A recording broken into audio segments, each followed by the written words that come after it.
उदय होते हैं तब जाकर के भगवान की कथा श्रवण करने को मिलती।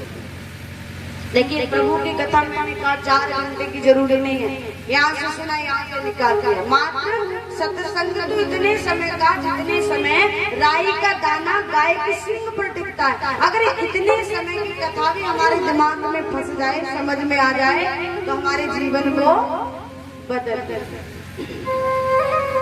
कई लोग तो कह रहे महाराज मेरे लिए 40 वर्ष हो गए लगातार रामचरितमानस का पाठ पढ़ा, और ऐसा पाठ में रामचरितमानस कंठस्थ हो गई है मुझे।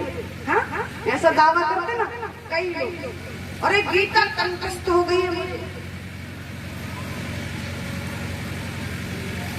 और यदि देखा जाए, पूछा जाए जीवन में क्या उतारा, तो कुछ नहीं, फिर तो मामला गोल है।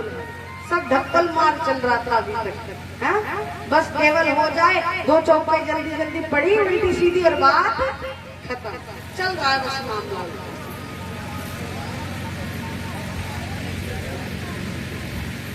एक संत थे,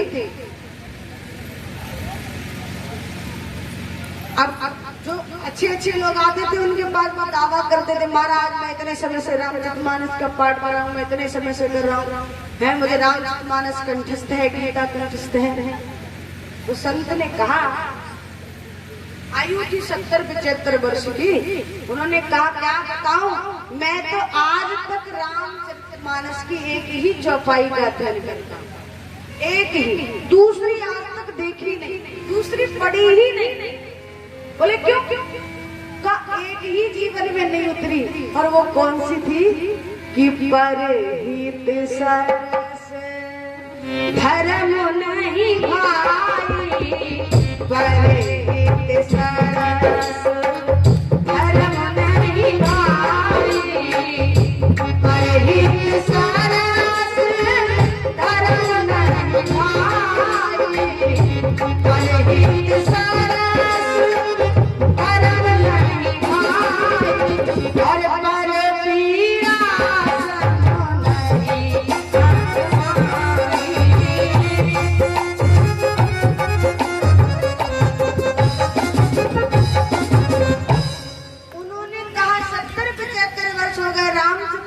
पढ़ते हुए, पर आज तक एक चौपाई के अलावा दूसरी चौपाई को देखा भी नहीं। पूछा क्यों? बोले इसलिए क्योंकि दूसरी चौपाई की अभी आवश्यकता ही नहीं पड़ी, पहले को ही जीवन में नहीं उतारा महाराज, तो दूसरी को पढ़ करके हैं?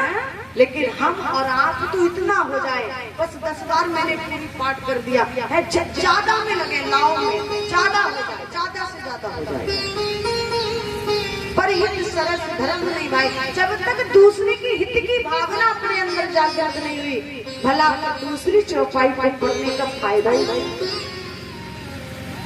तो कहने का मतलब यही है, पहले सुनो, सुनने के बाद मनन करो, चिंतन करो, और चिंतन करने के बाद कहानी सुनाई अनुमोदन करें, और चिंतन मनन करने के बाद में अपने आचरण में, अपने जीवन में, अपने व्यवहार में, अपने व्यवहार में,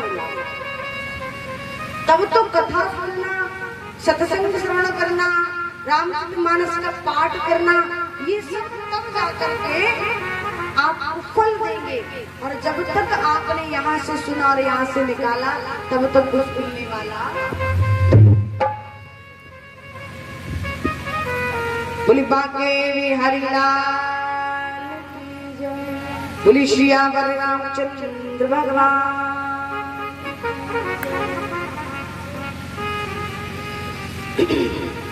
तो भाग्य उदय, कई जन्मों के पुण्य उदय होते हैं तब जाकर के भगवान की कथा मिलती है सुनने को। इसलिए समय को व्यर्थ ना गवाते हुए भगवान की चरणों में मन लगाकर 7 दिन का समय मिला है। बड़े अच्छे लोग तरसते हैं भगवान की कथा के लिए कि एक बार कई लोग तो, कई गांव तो ऐसे हैं महाराज जहाँ ये पता ही नहीं कि भागवत होती क्या, समझ रहे हैं? उनको कहो कि भागवत चल रही, भागवत क्या होती? कई जगह हम ऐसी जगह फंस जाते हैं, उनको कई लोग कहते हैं बहन जी भागवत कथा करते, बोले भागवत ये क्या होता है?